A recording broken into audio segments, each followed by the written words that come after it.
Continuando então com as nossas aulas de teologia sistemática, seguindo a teologia sistemática do N. Gruden, a gente está falando a respeito da doutrina da palavra de Deus, a gente está falando a respeito das principais características da Escritura, e a gente vai falar agora sobre a última dessas características, que é a suficiência da Escritura. Lembrando, a gente está falando sobre a autoridade, a clareza, a necessidade e a suficiência da Escritura. Esse acrônico aqui, SNAP, as iniciais para suficiência, necessidade, autoridade e perspicuidade ou clareza. Então a gente vai falar agora a respeito da última dessas características, que é a suficiência da Escritura. E a pergunta que a gente está tentando responder agora é a seguinte: a Bíblia é suficiente para saber o que Deus quer que pensemos ou façamos? Outra pergunta ainda que a gente pode colocar: devemos buscar outras palavras de Deus além daquelas que temos nas Escrituras? Então, são essas perguntas que a gente vai tentar responder agora. A gente pode definir a suficiência da Escritura da seguinte maneira: a suficiência da Escritura significa que a Escritura contém todas as palavras de Deus que ele pretendia que o seu povo tivesse em cada estágio da história da redenção e que agora contém tudo o que precisamos que Deus nos diga para a salvação, para confiar nele perfeitamente e para obedecê-lo perfeitamente. Então essa é a definição de suficiência da Escritura com a qual nós estamos trabalhando aqui. A gente pode ver essa definição sendo ilustrada, por exemplo, em 2 Timóteo 3, 14 a 17, que diz o seguinte: quanto a você, permaneça naquilo que aprendeu, em que acredita firmemente, sabendo de quem você o aprendeu e que desde a infância você conhece as sagradas letras que podem torná-lo sábio para a salvação pela fé em Cristo Jesus. Toda a Escritura é inspirada por Deus e útil para o ensino, para a repreensão, para a correção, para a educação na justiça, a fim de que o servo de Deus seja perfeito e perfeitamente habilitado para toda boa obra. Estou destacando aqui esse final, para toda boa obra. Isso nos fala a respeito da suficiência da Escritura. A Escritura é suficiente para tudo isso aqui que Paulo está falando para Timóteo. Ela é suficiente para que o servo de Deus seja perfeito e perfeitamente habilitado para toda boa obra. Quer dizer, nós não precisamos de outras fontes de revelação. O que nós temos na Escritura já é suficiente para que nós possamos caminhar diante de Deus da maneira como Deus espera que nós caminhemos. Isso é reforçado também em Tiago 1,18. Pois, segundo o seu querer, ele nos gerou pela palavra da verdade, para que fôssemos como que primícias das suas criaturas. Quer dizer, o que Tiago está falando aqui é o seguinte: nós nascemos de novo através da pregação da palavra. A pregação da palavra é suficiente para nos dar uma vida nova em Cristo Jesus. Também em 1 Pedro 1,23. Porque vocês foram regenerados, não de semente corruptível, mas de semente incorruptível, mediante a palavra de Deus, a qual vive e é permanente. De novo, é através da palavra de Deus que nós somos regenerados. Nós não precisamos de outra coisa para termos essa nova vida em Cristo. E também o Salmo 119,1. Bem-aventurados os irrepreensíveis no seu caminho, que andam na lei do Senhor. Quer dizer, a lei do Senhor, aqueles que caminham nela, são bem-aventurados. Isso que está dizendo o Salmo 119,1. Então a gente pode voltar aqui para a nossa definição quando a gente diz que a Escritura contém tudo o que precisamos que Deus nos diga para a salvação, para confiar nele perfeitamente e para obedecê-lo perfeitamente. Quer dizer, a Escritura pode não falar tudo aquilo que possivelmente nós gostaríamos de saber. Talvez a Escritura não fala o suficiente para satisfazer a todas as nossas curiosidades sobre vários assuntos. Mas, com certeza, a Escritura é suficiente para a nossa salvação, para que nós possamos confiar perfeitamente em Deus e para que nós possamos obedecer a Deus perfeitamente. É isso que a gente está vendo aqui em cada uma dessas passagens. Uma segunda questão, depois da definição. Podemos encontrar tudo o que Deus disse sobre tópicos específicos e podemos encontrar resposta para nossas perguntas nas Escrituras. Essa é a percepção que nós temos do protestantismo clássico, protestantismo dos séculos XVI e XVII. Essa percepção a respeito da suficiência das Escrituras pode ser contrastada, por exemplo, com a percepção da Igreja Católica. A Igreja Católica considera que as Escrituras não são suficientes. Elas precisam ser complementadas pela tradição da Igreja.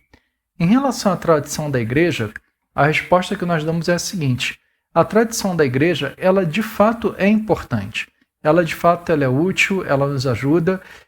Nós não devemos tentar ler a Bíblia sozinhos. Nós não devemos tentar ler a Bíblia isolados daquilo que já foi estudado nesses 2000 anos de cristianismo.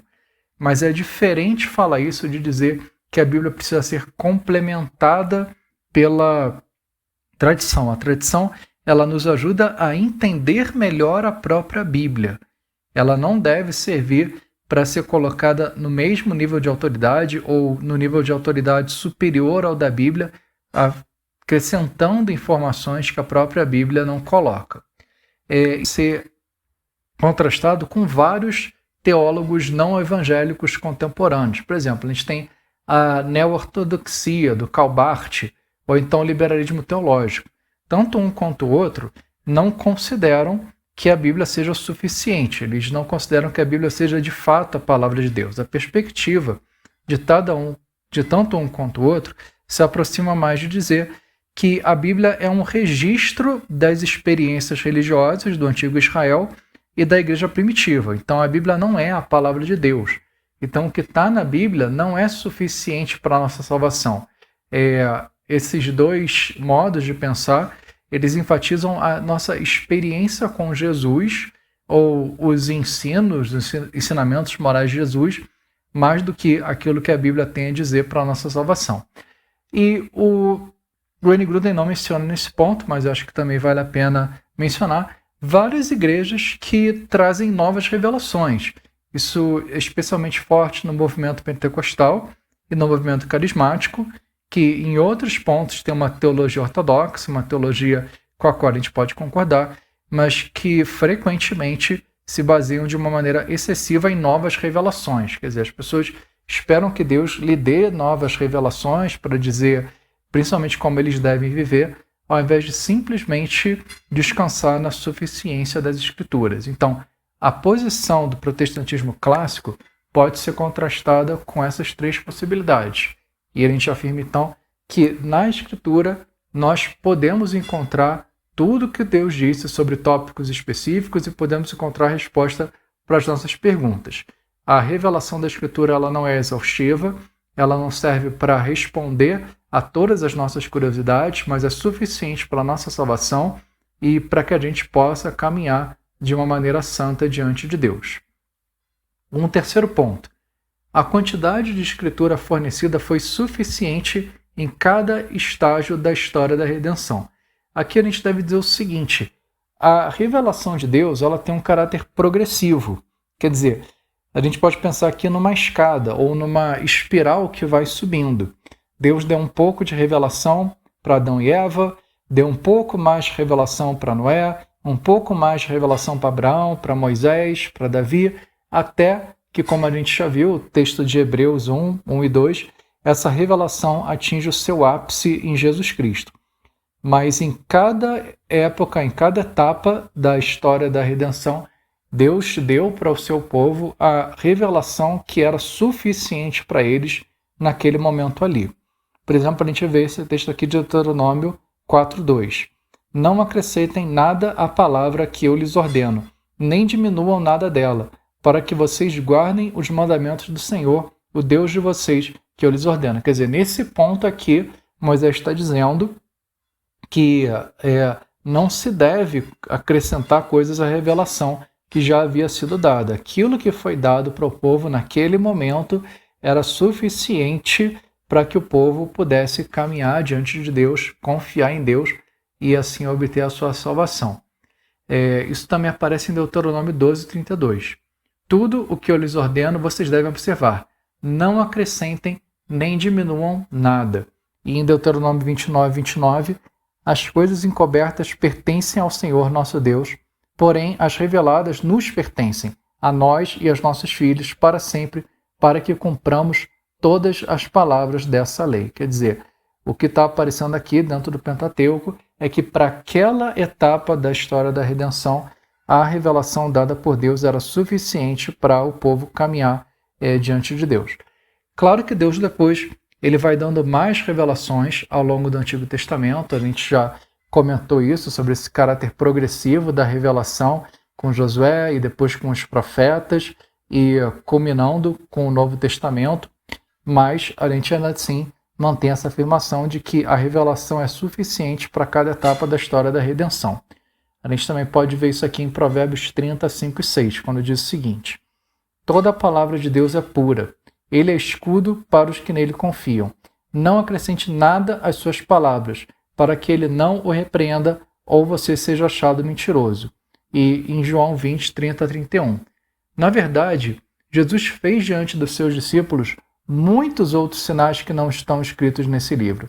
Estes, porém, foram registrados para que vocês creiam que Jesus é o Cristo, o Filho de Deus, e para que, crendo, tenham vida em seu nome. E depois, no capítulo seguinte, o verso 25 diz o seguinte: há, porém, ainda muitas outras coisas que Jesus fez. Se todas elas fossem relatadas uma por uma, penso que nem no mundo inteiro caberiam os livros que seriam escritos. Quer dizer, o que o João está dizendo é o seguinte: o objetivo dele não é contar todas as coisas que Jesus fez. Se ele fosse fazer isso, o João usa até que parece ser uma hipérbole aqui, não iam caber no mundo os livros que ele ia escrever. A questão é que ele está escrevendo com um objetivo muito claro. Ele está escrevendo sinais que Jesus fez com o objetivo de que os seus leitores possam ter vida no nome de Jesus, para que eles creiam que Jesus é o Cristo, o Filho de Deus, e que, crendo, tenham vida no nome de Jesus. Quer dizer, a revelação é suficiente para a nossa salvação, para que a gente caminhe diante de Deus. Não é suficiente para satisfazer muitas curiosidades que as pessoas têm, mas ela é suficiente para aquilo que ela se propõe, que é para o nosso relacionamento com Deus. E também, terminando a Bíblia, um texto que a gente já viu, Apocalipse 22, 18 e 19, quando diz: eu, a todo aquele que ouve as palavras da profecia desse livro, testifico. Se alguém lhes fizer qualquer acréscimo, Deus lhe acrescentará os flagelos escritos nesse livro. E se alguém tirar qualquer coisa das palavras do livro dessa profecia, Deus tirará a sua parte da árvore da vida, da cidade santa e das coisas que estão escritas neste livro. Quando fala neste livro, a referência imediata é para Apocalipse, mas sendo Apocalipse o último livro da Bíblia, e pelo conteúdo que esse livro tem, a gente pode extrapolar essa frase para a Bíblia como um todo. E a ideia então de que agora em Apocalipse está fechado o cânon e é suficiente para nós nessa etapa da história da redenção, enquanto nós aguardamos a segunda vinda de Cristo. Mais outro ponto são aplicações práticas da suficiência das Escrituras. Quer dizer, que implicações práticas a gente pensar que a Escritura é suficiente tem para a nossa vida? Em primeiro lugar, a suficiência das Escrituras deve nos encorajar enquanto tentamos descobrir o que Deus deseja que pensemos sobre uma questão doutrinária em particular ou façamos em uma situação específica. Quer dizer, a gente pode se sentir encorajado de que nós podemos encontrar respostas. A gente, de vez em quando, tem questões doutrinárias que a gente tem dúvidas, ou existem situações específicas em que a gente precisa tomar decisões, a gente precisa fazer escolhas, e a gente pode ficar tranquilo, a gente pode ser encorajado, pensando que nós podemos encontrar nas Escrituras as respostas que nós estamos buscando. O segundo ponto é que a suficiência das Escrituras nos lembra que não devemos acrescentar nada às Escrituras e que não devemos considerar nenhum outro escrito de igual valor às Escrituras. Já comentei a respeito do movimento carismático, movimento pentecostal, que, por um lado, possuem muitas questões doutrinárias com as quais nós podemos concordar e que são boas, que são válidas, mas que, infelizmente, muitas vezes tem uma ênfase excessiva em novas revelações e que tem novas revelações que muitas vezes são tratadas com o mesmo nível de autoridade das Escrituras Sagradas. A mesma coisa acontece com a Igreja Católica, que realmente coloca de maneira oficial a tradição da Igreja com o mesmo nível de autoridade que as Escrituras, e outros movimentos aí também, como a Igreja dos Santos dos Últimos Dias, ou como o movimento adventista, enfim, tem vários movimentos aí que buscam novas revelações, e essas novas revelações, elas muitas vezes são inclusive colocadas por escrito e são colocadas com o mesmo nível de autoridade que as Escrituras. Então,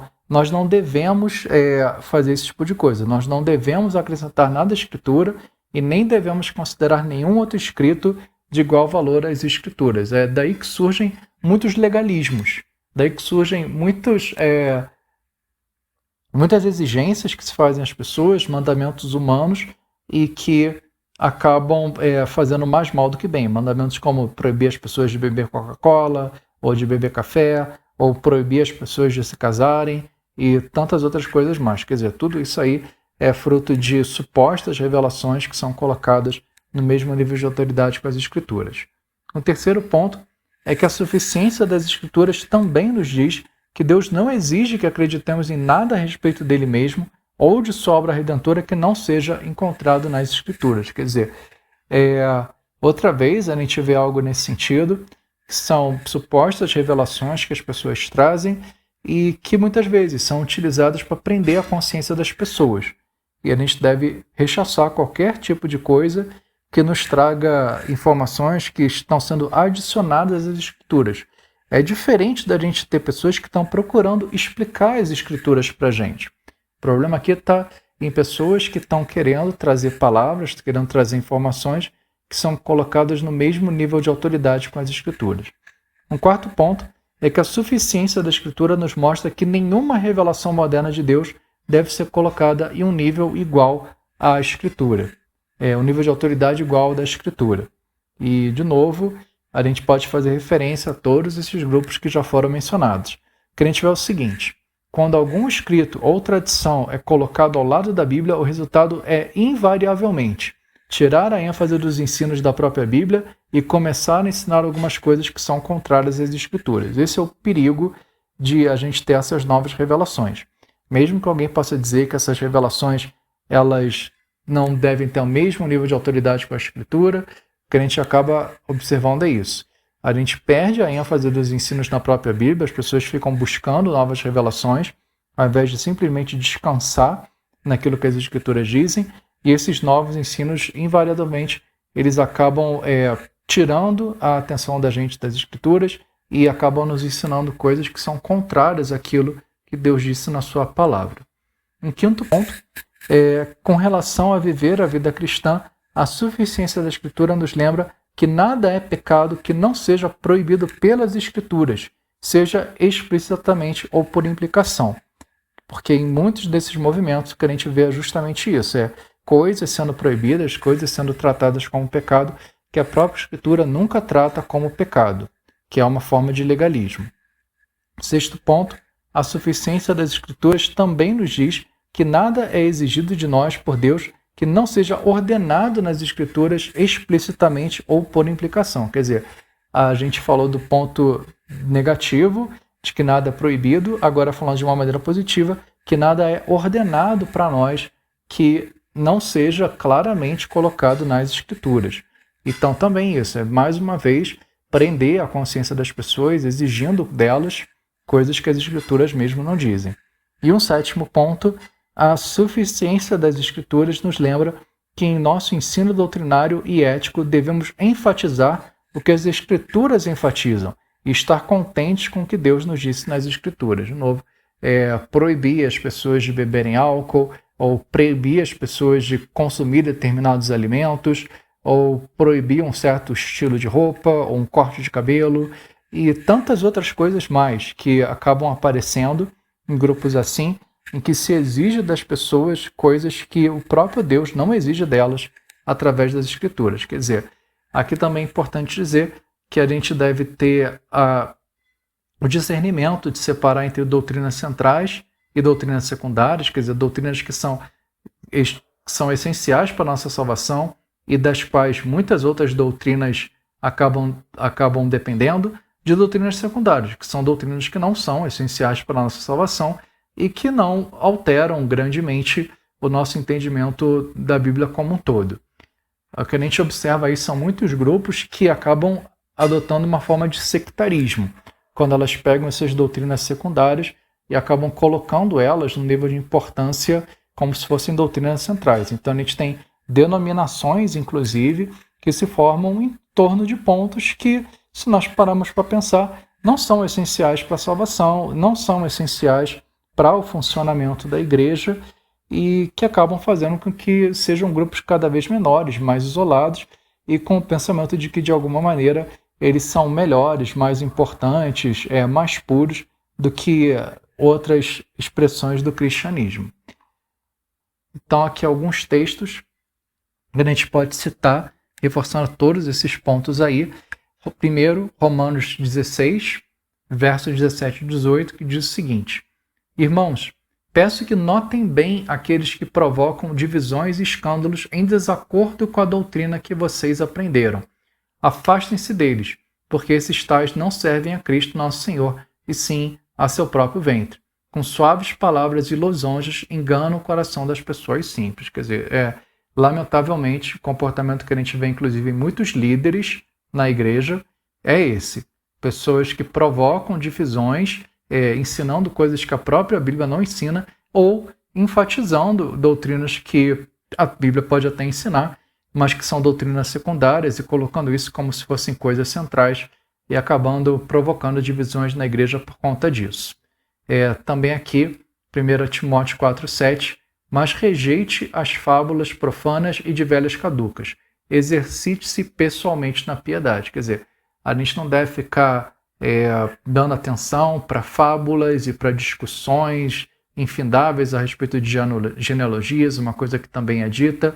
A gente deve se focar no ensino claro das Escrituras e não em questões de especulação e coisas que acabam não trazendo proveito. E Tito 3, 9 e 11, evite discussões tolas, genealogias, controvérsias e debates sobre a lei, porque são inúteis e sem valor. Quer dizer, aquilo que a gente já estava comentando também em relação a 1 Timóteo. Evite a pessoa que provoca divisões, depois de admoestá-la uma ou duas vezes, pois você sabe que tal pessoa está pervertida, vive pecando e por si mesma está condenada. Esse comentário ele vale para qualquer membro da igreja, qualquer pessoa que frequenta a igreja e especialmente para pessoas que estão na liderança. Lamentavelmente, mais uma vez, muitas vezes são justamente as pessoas que estão na liderança que acabam ensinando coisas que as escrituras não ensinam ou acabam montando seus ministérios em torno de coisas que ou as escrituras não ensinam ou coisas que realmente não são essenciais para a nossa salvação ou para a nossa vida como igreja e acabam com isso adotando uma posição sectária, quer dizer, uma posição de provocar divisões. Nós não precisamos disso. A Escritura ela é suficiente, mais uma vez, voltando para a nossa definição, a Escritura ela é suficiente para aquilo que o povo de Deus necessita em cada etapa da história da redenção e agora ela contém tudo o que precisamos que Deus nos diga para a salvação, para confiar nele perfeitamente e para obedecê-lo perfeitamente.